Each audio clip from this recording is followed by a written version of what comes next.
Friends, Tinni বিশ্বাস Bengali রান্নাঘরে আপনাদের সবাইকে স্বাগত। এই যে দেখুন, এগুলো হচ্ছে কচি আম বা কোরিয়াম, আপনারা যাই বলুন, আমরা বলি কচি আম বা আমের কড়া।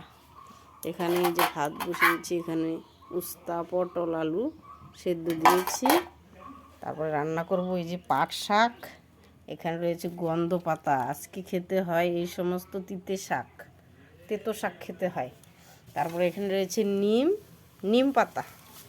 এখানে রয়েছে আরও যে এটাকে বলে বেহুই, আমরা বলি বেহুই, আপনারা কি বলেন জানি না। তারপরে এখানে রয়েছে থানকুনি পাতা। তারপর রয়েছে ব্রাহ্মী শাক, আমরা বলি গিমাই। এই যে এই সমস্ত শাক। এখানে রয়েছে উস্তা, আমরা বলি উস্তা বা উচ্ছে। তারপরে যে পটল, এখানে রয়েছে বেগুন, আলু, তারপর কাঁচা লঙ্কা, পেঁয়াজ, এই সমস্ত কিছু।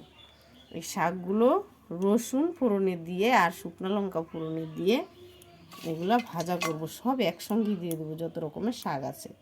একটা করলে ঝামেলা হবে বেশি। আপনারা কিভাবে খান বলবেন কমেন্টে। আর ভিডিওটি ভালো লাগলে লাইক এবং শেয়ার করবেন। এগুলো গন্ধ পাতা।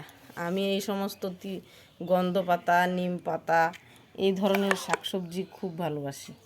আপনারা কি ভালোবাসেন নাকি নাও পছন্দ করেন জানাবেন। এই যে সমস্ত জিনিস খুব ভালোবাসি আমি, কুড়ানো জিনিস।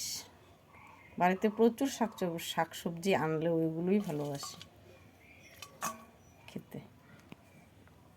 ধন্যবাদ।